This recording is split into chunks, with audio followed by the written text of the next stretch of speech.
আমাদের এই পৃথিবী বিশাল মহাশূন্যের মাঝে নীল রঙের একটা ছোট্ট ঠিকানা। শুধুমাত্র এই পৃথিবী আমাদের একমাত্র ঘর। তবুও আমরা মানুষ মনে প্রাণে নতুন কিছু খুঁজে বের করার জন্য ব্যাকুল থাকি। এখন আমরা তাকিয়ে আছি তারাদের দিকে, নতুন কিছু জানার চেষ্টা আর আমাদের এই পৃথিবীর সীমাবদ্ধতা, এই দুটো জিনিস আমাদের এগিয়ে নিয়ে আসছে। পৃথিবীর সম্পদ সীমিত, আর ক্রমবর্ধমান জনসংখ্যা সেই সম্পদের উপর চাপ বাড়িয়েই চলেছে। জলবায়ু পরিবর্তন আমাদের গ্রহের ভারসাম্যপূর্ণ পরিবেশের জন্য হুমকি। এই বিশাল মহাশূন্য, এরা একসময় আমাদের কাছে অজানা ছিল, সেটাই এখন অনেক সম্ভাবনার দুয়ার খুলে দিচ্ছে। মহাশূন্যে আমাদের এই অভিযানের পরবর্তী পদক্ষেপ হল নতুন একটা বাস্তবে গ্রহের খোঁজ। মহাকাশের অনেক গভীরে যাত্রা করার সময় আমরা মানবজাতির স্বপ্ন এবং আশা সাথে নিয়ে আসছি। আমাদের এই সূর্যগ্রহ, এরা একসময়ও আমাদের কাছে অনেক দূরের আলোর বিন্দুর মতো মনে হতো, এখন সেটা আমাদের কাছে পরিচিত গ্রহ এবং উপগ্রহের জায়গা। মঙ্গল, এটা লাল গ্রহ নামে পরিচিত, সেটা অনেক দিন ধরে আমাদের কল্পনাকে প্রভাবিত করে আসছে। পৃথিবীর কাছাকাছি এবং জল ধারণের সম্ভাবনা থাকায় মঙ্গল গ্রহ মানুষের বসবাসের জন্য একটা গুরুত্বপূর্ণ জায়গা। বৃহস্পতির একটা উপগ্রহ ইউরোপা, তার বরফের তলার নিচে লুকিয়ে আছে একটা বিশাল জলাধার। শনির সবচেয়ে বড় উপগ্রহ টাইটান, এটার একটা ঘন বায়ুমণ্ডল আছে এবং সেখানে জম্বব রাসায়নিক উপাদান পাওয়া যায়। আমাদের সূর্যগ্রহের বাইরেও আছে বহির্গ্রহ, এগুলোর কিছু তাদের নক্ষত্রের বা সৌরগ্রহে অঞ্চলে অবস্থিত। মঙ্গল গ্রহ আমাদের সবচেয়ে কাছের গ্রহ, যুগ ধরে আমাদের কল্পনাকে জাগিয়ে রাখছে। আজ আমরা জানি মঙ্গল একটি ঠান্ডা, শুষ্ক মরুভূমি পূর্ণ একটি গ্রহ, তবে এখানে মানুষের জীবন ধারণের সম্ভাবনা রয়েছে। মঙ্গলে বসতি স্থাপনের প্রতিবন্ধকতা অনেক, তবে অসম্ভব নয়। এর পাতলা বায়ুমণ্ডল সূর্য থেকে ক্ষতিকারক বিকিরণ থেকে খুব একটা রক্ষা করতে পারে না। এই সব প্রতিবন্ধকতা সত্ত্বেও মঙ্গল গ্রহ অনেক সম্ভাবনার অধিকারী। মঙ্গলে স্থায়ীভাবে মানুষের উপস্থিতি মানব ইতিহাসে একটি নতুন অধ্যায়ের সূচনা করবে।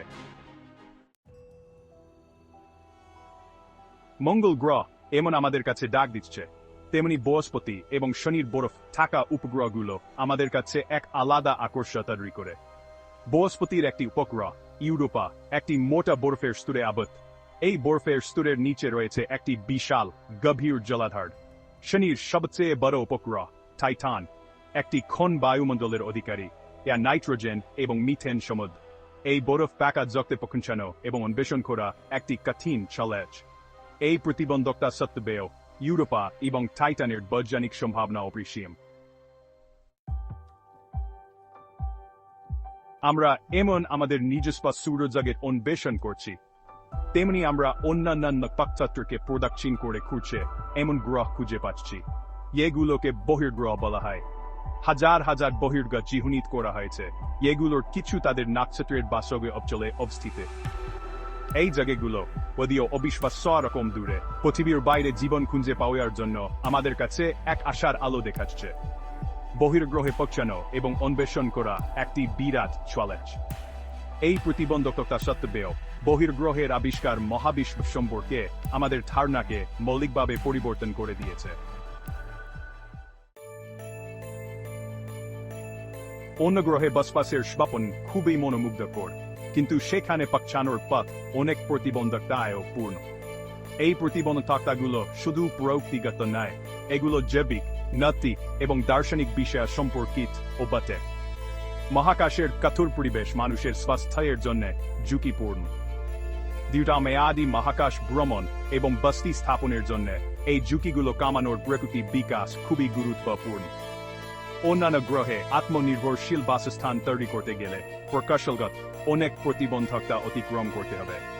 এই প্রতিবন্ধকতা সত্ত্বেও অন্বেষণ এবং নতুনত্বের প্রতি মানুষের আগ্রহ আমাদের এগিয়ে নিয়ে আসছে। ভবিষ্যৎ সম্পর্কে ভবিষ্যৎবাণী করা সবসময়ই ঝুঁকিপূর্ণ, বিশেষ করে এখন বিষয়টি মহাকাশ অন্বেষণ। আমাদের সুদূর লক্ষ্য হল চাঁদে একটি স্থায়ী ঘাঁটি স্থাপন করা এবং মঙ্গলে মানুষ প্রেরণ করা। এই অভিযানগুলো আমাদের জন্য এক ধরনের পরীক্ষা হিসেবে কাজ করবে। এখানে আমরা নতুন প্রকৃতি পরীক্ষা করতে পারব এবং আরো বড় কিছু করার জন্য আমাদের পথ প্রশস্ত করবে। আরো দূরের কথা ভাবলে এই শতাব্দীর শেষের দিকে আমরা হয়তো মঙ্গলে স্থায়ী বসতি স্থাপন করতে পারব। ইউরোপা অথবা টাইটানের মতো আরো দূরবর্তী স্থানে বসতি স্থাপন করতে গেলে আমাদের যাত্রা ব্যবস্থায় আরো উন্নত প্রযুক্তির প্রয়োজন হবে।